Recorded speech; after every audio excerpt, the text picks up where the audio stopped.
Okay, we're moving on today to our third main topic in class, and that's the biomechanics of sprinting, similar to the title of the paper for today, Biomechanics of Sprint Running.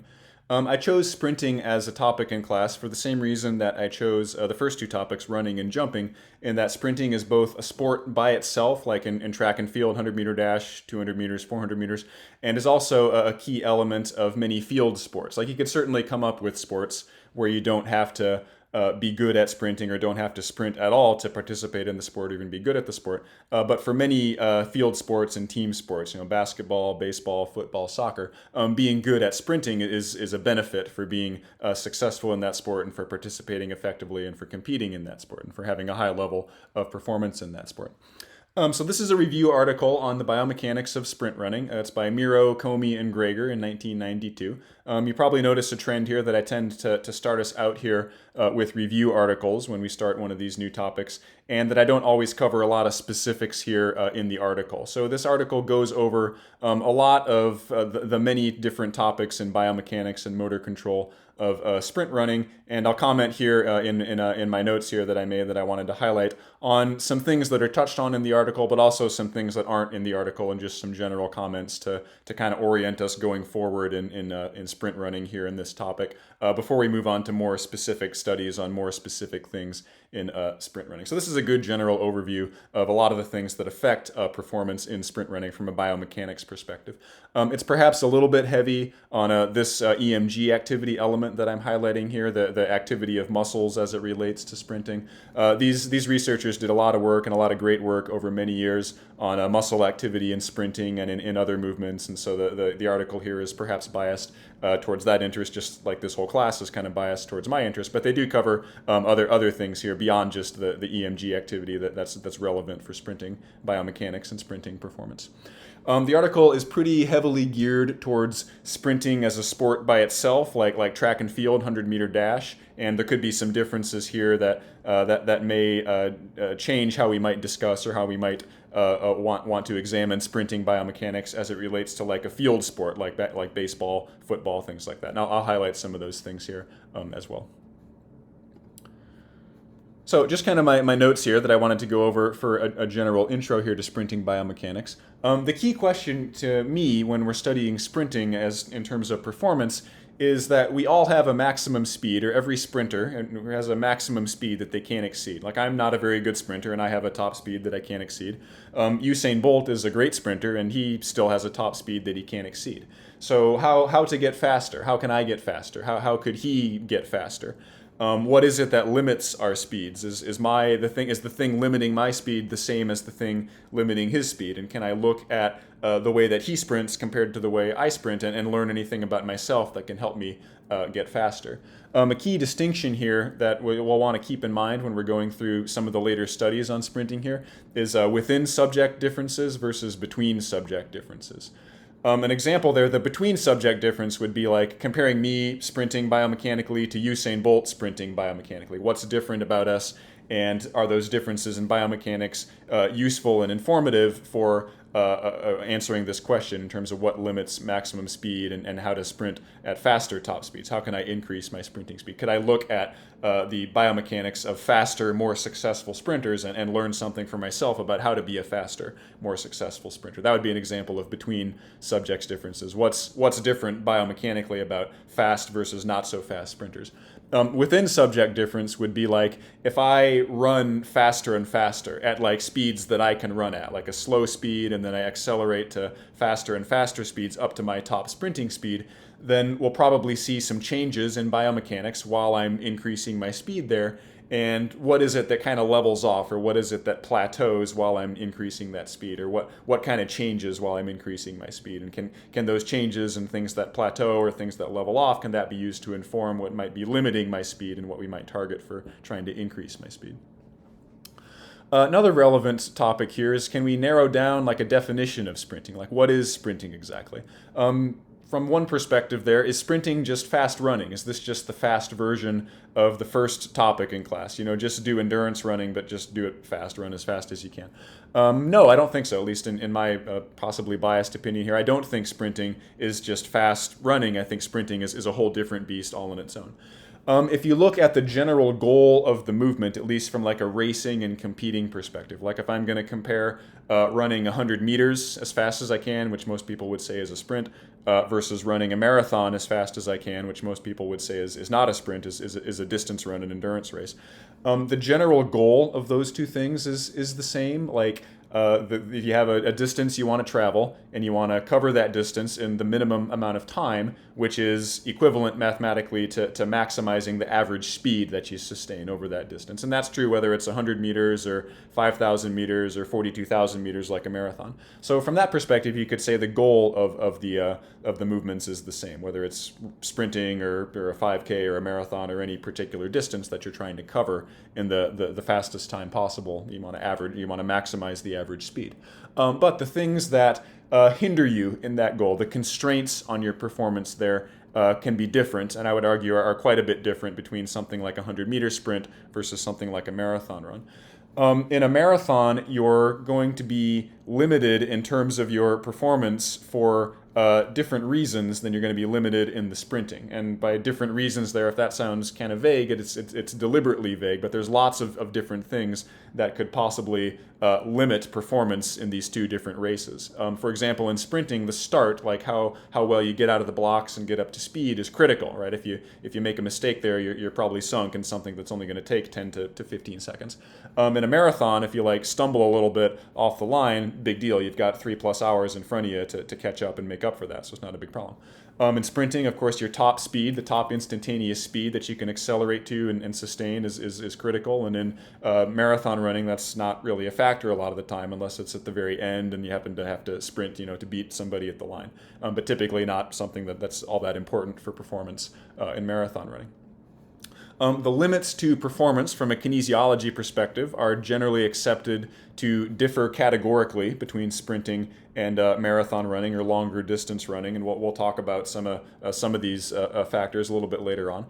In longer distance running, it's largely a metabolic issue in terms of what limits your performance. Your fitness, in terms of your aerobic fitness, your running economy, your VO2 max, your lactate threshold, all kind of exercise physiology type topics that we would typically consider tangential or maybe outside the realm of biomechanics a lot of the time. For sprinting, it's been generally accepted that what limits your performance in short, fast sprints is not so much related to the metabolic side of things, but is more related to the neural or mechanical side of things. Like how can you use your muscles? What's the best way of activating and recruiting the muscles? Can you truly, fully, maximally recruit the muscles to get the most power and the most performance out of them? Mechanically, can you produce the correct force or the necessary force in the fast enough amount of time to achieve a good sprinting performance? Not that these things are irrelevant for distance running, and not that the metabolic side of things is irrelevant for sprinting, but it's generally accepted that what limits performance in sprinting is more so on the neural and mechanical side of things and less so on the metabolic side of things compared to distance running. I have highlighted here the importance of form, and this may be blasphemous for somebody that studies running biomechanics, and you may think, well, we just spent like a week talking about like form and biomechanics of running and why this makes a big difference for running economy and performance and stuff like that. In general, for running, for like endurance running, it'd be really easy to change your form in a way that makes your running economy worse and in a way that makes your performance worse because of that impairment to running economy.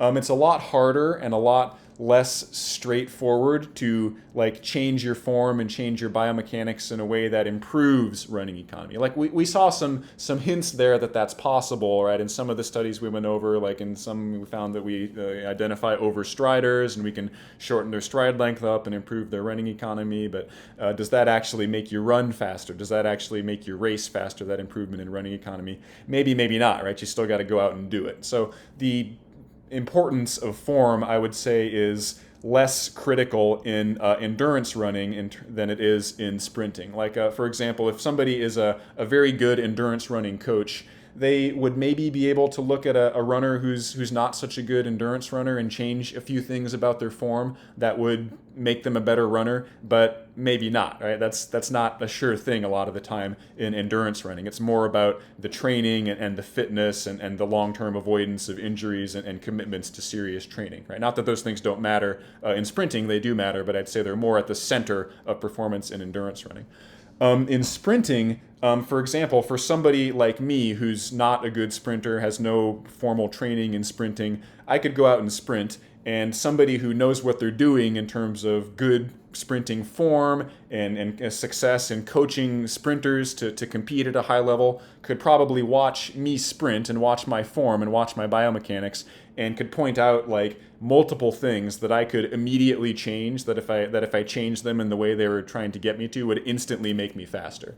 So I don't think that's the case in endurance running. It's hard to look at somebody's form and just say, change this and you will immediately get faster at the marathon.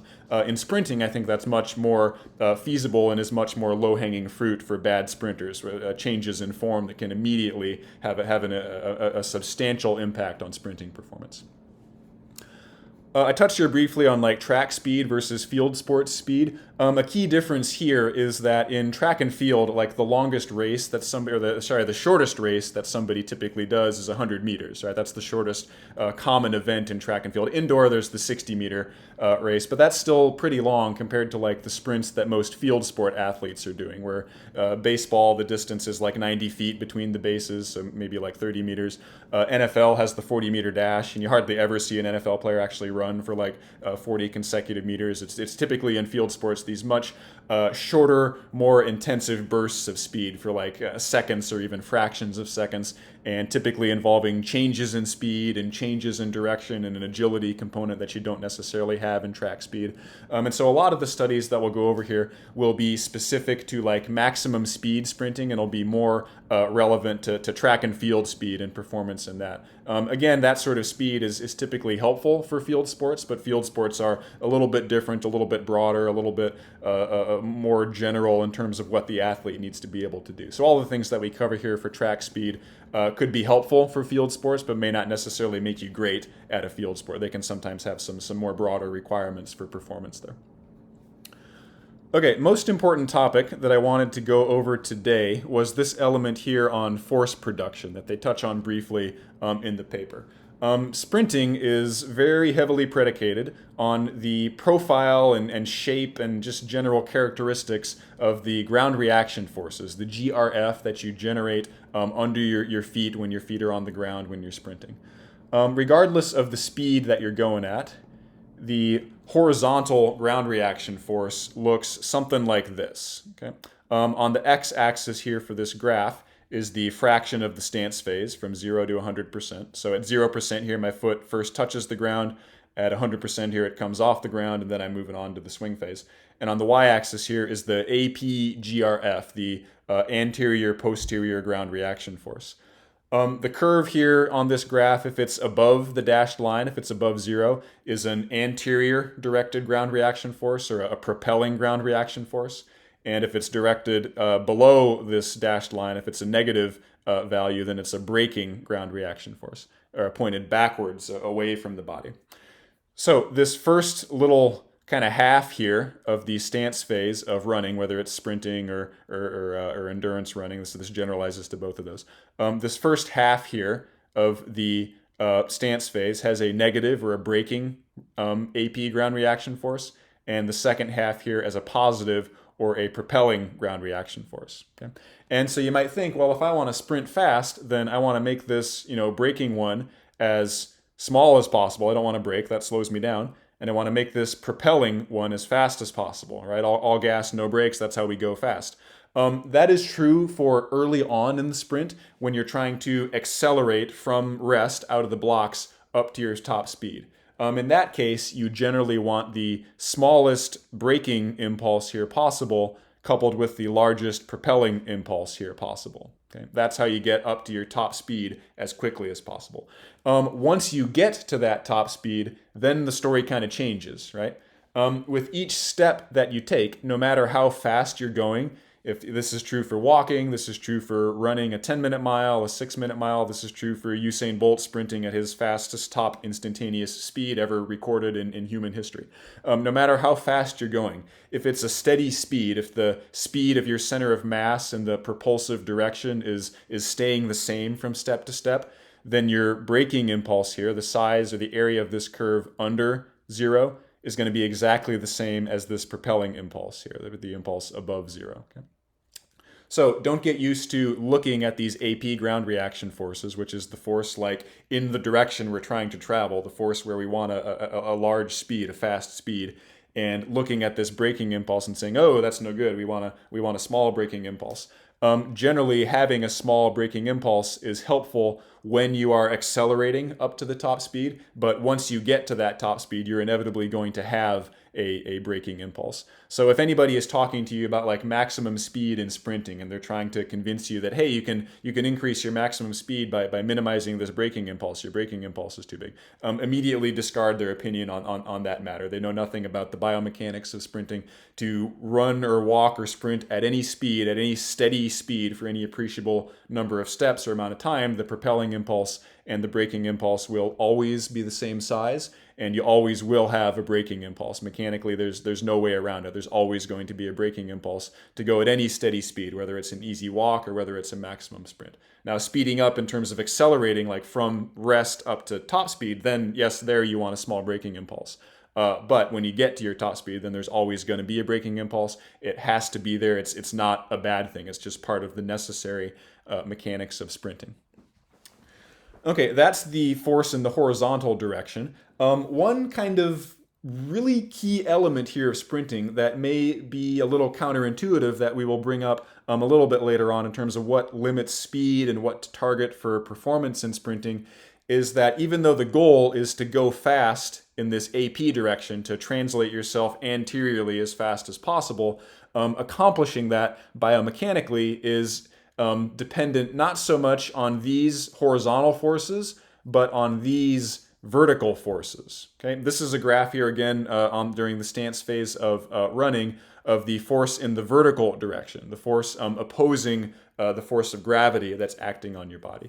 And we'll see in sprinting there's an argument, and I think a pretty compelling, pretty convincing argument based on some foundational principles of classical physics, that the ability to generate the necessary forces in the vertical direction is much more important than for achieving a fast horizontal sprinting speed than these forces in the horizontal direction. Okay? And I'll pull up my video here and try to give you hopefully a demonstration of that makes a bit of sense. Let me walk over to my custom biomechanics lab here. Hopefully the dogs will be quiet. I've been trying to record this video all day and they keep losing their minds whenever anything approaches the house. Let's have a special guest here. Hey Freya, you gonna be quiet for the next few minutes? You've been kind of annoying today. Yeah. Hey buddy, how you doing? Yeah, no snacks, just video. All right, let's get on with it.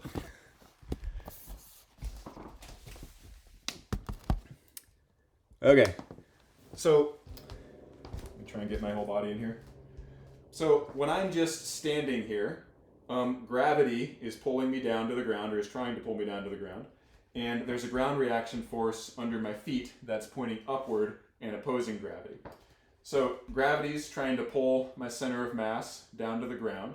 And if it was successful, I'd be sinking down like this, right? My center of mass would gradually be pulled down to the ground by gravity. If I were to turn off all of my leg muscles right now, then gravity would win and I would sink to the ground like that. Okay? I don't, because my muscles have a little bit of activity right now that is stiffening up my joints and producing a ground reaction force under my feet that's pointing upward and opposing gravity. Now, in order for my center of mass to stay still, to stay at this particular height, gravity is pulling it down with a force equal to my body weight. So how big does the ground reaction force under my feet have to be? Well, that has to also be equal to my body weight. Okay, so you get a negative body weight force going this way, a positive body weight force from my feet going the other way. They balance out to 0. The net force on the center of mass is 0, so it just stays still at this height here. If I balance my weight equally over my feet here, then it's never exactly the same because people are asymmetric and balance is limited. But it's roughly half a body weight under my left foot and half a body weight under my right foot. Okay? So while I'm standing here, as long as my center of mass stays at this same average height and isn't like sinking into the ground or taking off into the air, then the average force that I'm generating under my feet is equal to my body weight. Okay? Now, this is the key thing to keep in mind. That constraint there, that in order for the center of mass to stay at a level height, the average vertical ground reaction force has to be equal to body weight. That's the case if I'm just standing still here. It's the case if I'm walking at any particular speed. It's the case if I'm running. It's the case if I'm sprinting at maximum speed. If your center of mass is not changing height on average from step to step, then the average ground reaction force that you're producing under your feet, under both of your feet combined, will be equal to body weight. Okay? So what's the average ground reaction force in the vertical direction when I'm just standing here? It's my body weight. What is it when I'm walking a 20-minute mile down to the store? Body weight. What is it when I'm running my 7-minute marathon running pace? Body weight. What is it when I'm sprinting at my top possible speed? Body weight, right? So always, no matter how fast you're going, whether it's 0 miles per hour or 100 miles per hour, as long as your center of mass is staying at the same average height from step to step, your average vertical ground reaction force is equal to your body weight. Doesn't matter how fast you're going, doesn't matter what gait mode, average vertical ground reaction force under your feet is equal to body weight. Now, why is that relevant for sprinting? Well, we will see here, and you can sort of observe this if you hop on a treadmill and walk on it for a little bit and then tick the speed up and walk faster and faster and then switch to a run and keep ticking it up and run faster and faster. Pay attention to how long your feet are on the ground with each step you take. Okay? You should notice that your feet spend less time in contact with the ground as you increase speed from a walk to a run up to a fast run. So generally, the faster you go, the less time you spend with your feet on the ground. And this is largely because one of the ways that we increase speed is by increasing our stride frequency, right? We take strides faster and faster. We spend less time performing the stride than we did at a slower speed. So you simply have less time available to have your foot on the ground if you want to increase your stride frequency, which is kind of half of the speed equation. So because we increase speed, we decrease the amount of time we spend with our foot against the ground. And so we have to produce large enough vertical forces here in a smaller and smaller amount of time in order to generate an average force over the whole stride that's equal to my body weight. Okay? So since I'm spending less and less time with my foot against the ground, I have to produce larger and larger average vertical forces in order for my average force over the whole stride to still be equal to my body weight and to have gravity not win out and pull me into the ground and sink into the ground. There's one particular part of a sprint where sprinters no longer care about this requirement, where this constraint that you have to produce an average vertical ground reaction force equal to your body weight is no longer true, and we don't need that anymore. So think about that for next time, and we'll revisit that next time. What's the part of the sprint that I'm talking about there, where sprinters no longer care if their average force is equal to body weight or not, and deviate from that a little bit for performance effects. So think about certain parts of like a 100-meter dash where that might be meaningful, and we'll revisit that next time. Okay, another example I wanted to cover here is the notion of muscle structure and strength, and this is one of the topics along with force production that they go over in the review article. There's a video here that you can go take a look at, and I'm not going to show it here on my video because I keep getting these copyright requests from YouTube, even though these videos are all free to watch. So evidently I'm doing something wrong there. But anyway, if you go to YouTube and search for Asafa Powell Psoas, there's a nice little 10-minute video here on a Japanese research team that did a study on Asafa Powell.